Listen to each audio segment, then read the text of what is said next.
Hello, good evening everyone. मैं doctor Swati Sharma English सूत्रा में आप सभी का स्वागत करती हूँ।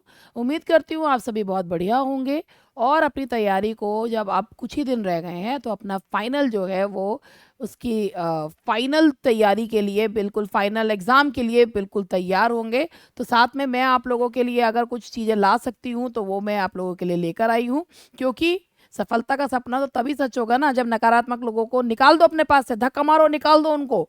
तो चलिए इसी के साथ स्टार्ट करते हैं।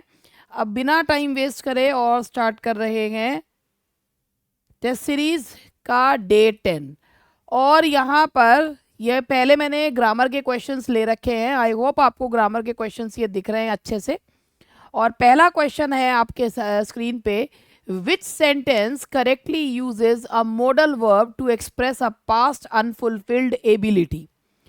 पास्ट क्वेश्चन को समझिएगा। पहले क्वेश्चन क्या कहना चाह रहा है, क्वेश्चन ने ये पूछा कि कौन सा वर्ब होता है, कौन सा मॉडल है जो पास्ट की जो एबिलिटी है पूरी करी जा सकती थी मगर पूरी कर नहीं पाए। He could have solve the problem, she may have left her keys, they must have known the answer, I should have gone to the party. तो देखिए, जब पास्ट में कोई काम हम कर सकते थे मगर कर नहीं पाए तो उसके लिए लगाते हैं कुड हैव। यानी कि जब पास्ट का रिग्रेट बताना हो तो शुड हैव, लेकिन पास्ट में हमारे पास में हम कर सकते थे मगर कर नहीं पाए तो क्या लगाएंगे, could have. And the answer is A. Answer is A. Answer जो है आपका ए है। कुड हैव जो है उसका, अब मैंने आपको बताया था शुड हैव रिग्रेट बताता है कि he should have accepted the offer, और मस्ट हैव ये बताता है कि पास्ट में कोई काम जरूर हो गया होगा। क्वेश्चन नंबर 2 पे चलते हैं। The word unforgettable is formed by combining which of the following elements. कि कौन सा अनफॉरगेटेबल वर्ड आप देख रहे हैं किससे मिलकर बना है। देखिए फटाफट, A B C D options भी आपको दिख रहे हैं। तो the correct answer is A. A correct answer है। और क्यों है ए करेक्ट आंसर? क्योंकि अन जो है वो प्रीफिक्स है, फॉरगेट वर्ब है, और एबल जो है वो सफिक्स है। तो answer is A. Which of the following is a sentence fragment that contains a non-finite verb form? Fragment कौन सा है? The dog bark loudly, to win the prize she ran to the store, they are going to the concert. सबसे पहले ये question क्या कह रहा है, आधा अधूरा सेंटेंस कौन सा है और नॉन फाइनाइट लिए हुए कौन सा है। तो द डॉग बार्क्ड हाउ लाउडली, चाहे ये आपका इनट्रांजिटिव वर्ब है लेकिन यहाँ पर ये फाइनाइट वर्ब है, ठीक है। To win the prize, to win जो है वो आपका क्या है, दैट इज एक जिसे कहना चाहिए एक इन्फिनेटिव है। पूरा सेंटेंस कंप्लीट नहीं है, उसको कंप्लीट होने के लिए एक सेंटेंस चाहिए। She ran where to the store, to यहाँ पर प्रेपोजिशन है। They are going where to the concert, ये भी प्रेपोजिशन है, ये वर्ब नहीं है। तो इन्फिनेटिव वाला फ्रेगमेंटेड कौन सा है, that is B. So the correct answer is B. Which of the following words correctly follows the I before E spelling rule with the exception? देखिए I before E, ये इसका जो एक्सेप्शन रूल होता है हमेशा जो होता है ना, आई ई के पहले आता है, BELIEVE, ई बाद में और आई पहले आता है। लेकिन अगर वर्ड में सी है तो ई पहले और आई बाद में आता है। तो ये इसमें हमारा ये रहा एक्सेप्शन वाला rule, and that was asked. Which sentence correctly uses a modal verb to express a future obligation or necessity? Future obligation या नेसेसिटी बताने के लिए कौन सा मॉडल यूज किया गया है? We would have to submit the proposal by Friday, you will have to finish the report, he might have to attend, she should have to. तो भाई सबसे बड़ी बात यह है कि आपको जैसे जो मस्ट होता है ना, मस्ट जो होता है उसका प्रेजेंट होता है और फ्यूचर होता है। लेकिन जब आपको कहते हैं ना कि बाहर से किसी चीज़ का कंपल्शन होता है, कोई काम आपको करना ही करना है, तो आपको हैव टू लगाना होता है। अगर प्रेजेंट में है तो हैव टू और हैज़ टू, पास्ट में है तो हैड टू, और फ्यूचर में है तो विल हैव टू। तो यहाँ पर है you will have to finish the report by tomorrow's meeting. तो ये बेसिकली बात क्या है कि हैव टू और जो मस्ट होते हैं वो दोनों ही एक ही चीज़ के बताते हैं, नेसेसिटी बताते हैं। बट मस्ट जो होता है ना, उसमें स्पीकर का अप्रूवल जो होता है वो चाहिए होता है। जैसे भाई तुम्हारे यहाँ पर बिजली की समस्या है, you must get an inverter installed, तो मैं कह रहा हूँ you must watch this movie, it's really hilarious, तो यहाँ मस्ट है। लेकिन in Delhi even the pillion riders have to wear helmet, तो इसका मतलब ये है कि भाई अथॉरिटीज़ की वजह से ये नेसेसिटी है। इन द सेम वे आपको रिपोर्ट कल फिनिश करनी पड़ेगी, बिकॉज जो मेरा अप्रूवल उसमें नहीं है, but some external factor is there. I don't know what he told you, the underline part is, अब इसमें मैं आपको पहले बता दूं अंडरलाइन पार्ट है क्या। वॉट ही टोल्ड यू ये अंडरलाइन पार्ट है, आई डोंट नो क्या, वॉट ही टोल्ड यू, तो जो क्या का जवाब दे वो क्या होता है, दैट इज नाउन क्लॉज, वो होता है आपका noun clause. We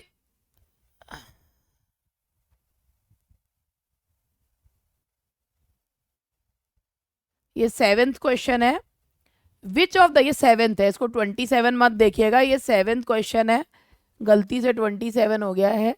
which of the following is an example of noun formed by adding a suffix that change an adjective to a noun, adjective को नाउन में बदल दिया। लीडर नाउन ही था और शिप जोड़ दिया तो एब्स्ट्रैक्ट नाउन हो गया।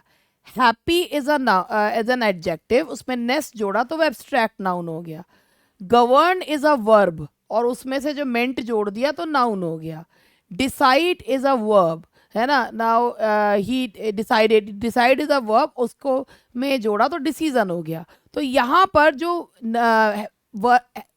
एडजेक्टिव से नाउन बना है वो हैप्पीनेस है, और कौन सा नाउन है, abstract noun. Identify the independent clause in the sentence, while he waited for the bus he read a book and he listened to music। बताइए इसमें कौन सा जो है वो इंडिपेंडेंट क्लॉज है। इंडिपेंडेंट क्लॉज एक ऐसा क्लॉज जो अपने मीनिंग के लिए किसी और पर निर्भर नहीं कर रहा, फिर कह रही हूँ जो अपने मीनिंग के लिए किसी और पर निर्भर नहीं कर रहा है। तो बताइए इनमें से कौन सा क्लॉज है जो अपने मीनिंग के लिए। While he waited for the, ये सबॉर्डिनेट है। He read a book and he listen to music. अब आपको मैं बड़ा अच्छे से समझाती हूँ। सबसे पहले देखो, while he waited for the bus, ये आपका सबॉर्डिनेट क्लॉज है कि जब वह बस के लिए वेट कर रहा था। ही रेड अ बुक, उसने एक किताब पढ़ी। And he listen to music, और उसने म्यूजिक सुना। तो बात ये है कि ये एंड से अगर जोड़ा तो ये कोऑर्डिनेट क्लॉज है, मगर एंड से जुड़ा हुआ है तो ऑब्वियसली उसके पहले वाला वाक्य आपको पता होना चाहिए। तो जो इसमें प्रिंसिपल क्लॉज है वो यही है, मतलब इंडिपेंडेंट क्लॉज यही है, he read a book, and उसको कंटिन्यू कर रहा है तो इसमें आएगा ही रेड अ बुक। अगर एंड जोड़ दोगे तो वो कोऑर्डिनेट क्लॉज हो जाएगा। मेरी बात को ध्यान से समझना, वो क्योंकि एंड जो भी कोऑर्डिनेटिंग कंजंक्शंस होते हैं वो बिल्कुल समकक्ष जो क्लॉजेज होते हैं उनको जोड़ते हैं। ये कंपाउंड सेंटेंस है, पहली क्लॉज जो है वो प्रिंसिपल है, दूसरी उसकी प्रिंसिपल की कोऑर्डिनेट है। Which of the following suffixes is correctly use to form an adjective, noun से एडजेक्टिव किस में बना है, ब्यूटी ब्यूटीफुल, मतलब use to form an adjective, noun से adjective, king kingdom, fast fasten, quick quickly. ध्यान से करते हैं, ब्यूटी एक एब्स्ट्रैक्ट नाउन है, और मतलब ब्यूटी जो है वो ब्यूटीफुल से बना है, एब्स्ट्रैक्ट नाउन है, क्योंकि beauty lies in the eyes of the beholder. Beautiful व्यक्ति दिखता है, ब्यूटी नहीं दिखती है, तो beauty is an abstract noun. तो ये जो है आपका इससे नाउन से एडजेक्टिव बन गया। King is a noun and kingdom is also a noun, ठीक है जी। और फास्ट इज एन एडवर्ब या एडजेक्टिव, और फासन जो होता है वो वर्ब है। क्विक जो है, आप क्विक को अगर कहते हैं ही टेक चुका क्विक डिसीजन, तो क्विक जो है वो एडजेक्टिव है, उससे एडवर्ब बना दिया क्विकली। तो यहाँ पर एडजेक्ट नाउन से एडजेक्टिव ए वाला है। The sentence he may as well accept the offer uses a modal phrase to express. अब ये सोचो, ये एक नया क्वेश्चन आप लोगों के सामने आया है. He may as well accept the offer uses a modal phrase. तो मैं आपको बताऊं, हो सकता है आप लोगों ने पढ़ भी रखा और ये वो लेकिन बहुत सारे लोग इसे पहली बार भी करेंगे. मे एज वेल एक मॉडल जो फ्रेज है, उसका मतलब होता है कि जब आपके पास कोई बेटर ऑप्शन नहीं होता है. ही मे एज वेल, जब बेटर ऑप्शन है तो जो है उसी में से ही चुनना होता है, तो उसे मे एज वेल कहा जाता है. When you do not have a better option and whatever you have to choose from them, तो उसको कहा जाता है मे एज वेल. इसका मतलब there is a lack of a better option. So the answer is C. Which sentence correctly uses a modal verb to express strong logical deduction in the past? कौन सा sentence जो है ना वो logical past में, अभी मैंने आपको बताया था कि अगर आपने सुना हो, मैंने अभी कुछ बताया भी था, could have, would have, could have, should have, must have. तो जो पास्ट में किसी चीज़ से ना एक लॉजिकल डिडक्शन निकालता है, पास्ट में कोई काम जरूर हो गया होगा, और वो कौन सा है? The lights are off and the door is locked. कि बत्तियां बजी हुई हैं, दरवाजा बंद है, वो 1 घंटा पहले ही चले गए होंगे. तो answer is C. In the sentence, I don't know whether we should go or not, the underlined part is I don't know. Underlined part है ये. The underlined part is ये. I don't know क्या, whether we should go or not. क्या का जो जवाब दे वो noun clause होता है. That is noun clause. Which of the following is a verb formed from an adjective using a prefix और सफिक्स? इनमें से कौन सा एक वर्ब है जो एक एडजेक्टिव से बना है, बताइए. तो सबसे पहले आप देखिए, यहां पर रिच इज एन एडजेक्टिव और एनरिच प्रीफिक्स लगा दिया, तो वो हो गया आपका, that is verb. Kind is an adjective और नेस जोड़ दोगे तो abstract noun. Read is a verb और रीडर जोड़ दोगे तो नाउन. हैप्पी के आगे अनहैप्पी लगा दोगे तो दोनों ही एडजेक्टिव्स हैं. Identify the non finite verb in the following sentence. Non finite verb ढूंढना है. The team worked hard. अगर हम पार्सिंग भी करते हैं तो सबसे पहले मैं आपको एक एक करके पूरा इसमें बताती हूँ कौन सा पार्ट ऑफ स्पीच क्या है. The is an article, team is a noun, worked आपका वर्ब है, और कौन सा है? फाइनाइट वर्ब है. वर्कड हाउ, हार्ड जो है वो आपका एडवर्ब है. To ensure, ensure, to ensure non finite verb है. A successful outcome, a article है, सक्सेसफुल एडजेक्टिव है, और आउटकम जो है वो आपका नाउन यानी कि रिजल्ट को. तो इसमें आपका टू एंश्योर जो है वो आपका पूरा का वो आपका नॉन फाइनाइट यानी कि इन्फिनेटिव है. Which sentence contains a word with a spelling error based on the rule for dropping a final E? पहले देख लीजिए. He was truly happy to see his friend. The argument was quite convincing. I hope you are having a good time. She became a famous. आपको दिख रहा होगा यहाँ having की spelling गलत है. HA जब उसमें have में ING जोड़ते हैं तो E drop हो जाता है. So the answer is C. I hope you are having a good time.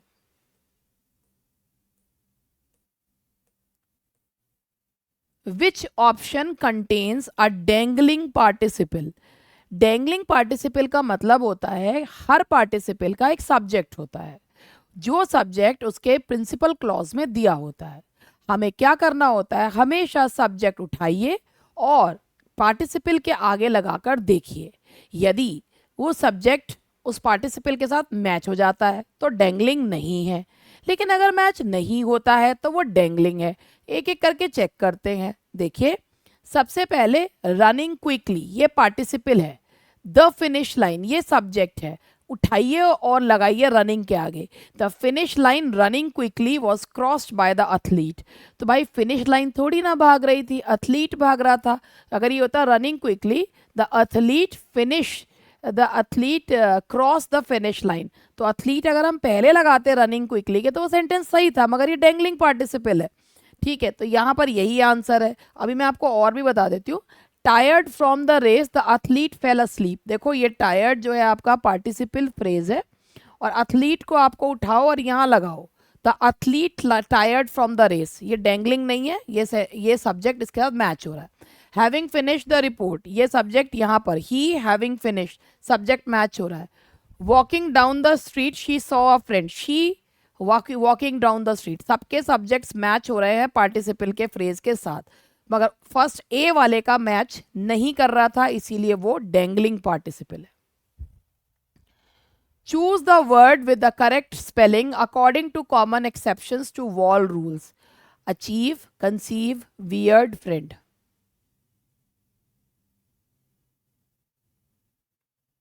बताओ भाई, choose the word with the correct spelling.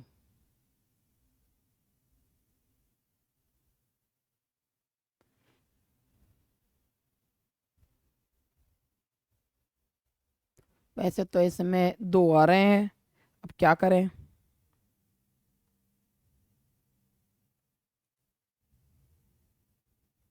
इसमें दो आ रहे हैं ना, दो से आपको वर्ड्स ठीक दिख रहे होंगे। और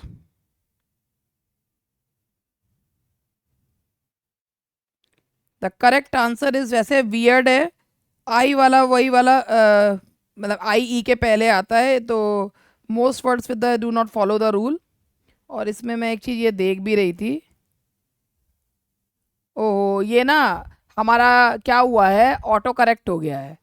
ये वर्ड इसमें गलत दे रहा है, ये दोनों ही ठीक हो रहे हैं। ये ना हमारे में जो दिया हुआ था, मैंने जो क्वेश्चन था FREEIND था ये, तो उसके हिसाब से, वरना तो ये दोनों ठीक हो गए, अब C और D दोनों ठीक हो गए हैं, इसलिए मैंने क्वेश्चन चेक करा। Which sentence correctly uses a non finite verb form correctly used as a gerund predicative nominative.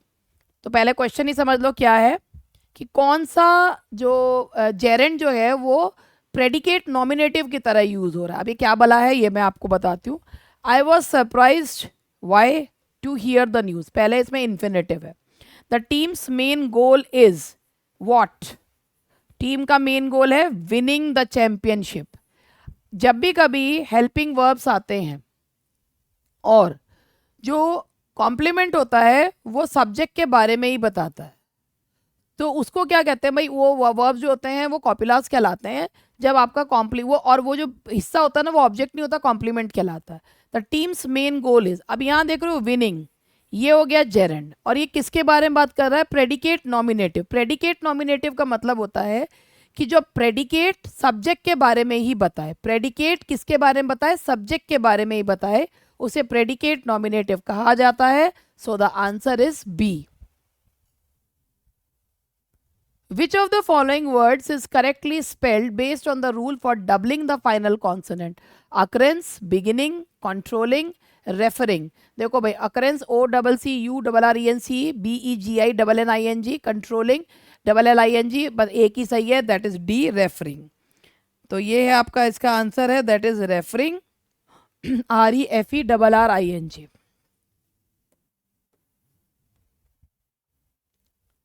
Identify the type of clause in the underlined part of the following sentence. The reason she was late is that her car broke down. मैं देख लूँ जरा इसमें है क्या वो, the reason that her car broke down, ये है इसमें जो that her car broke down, ये है the reason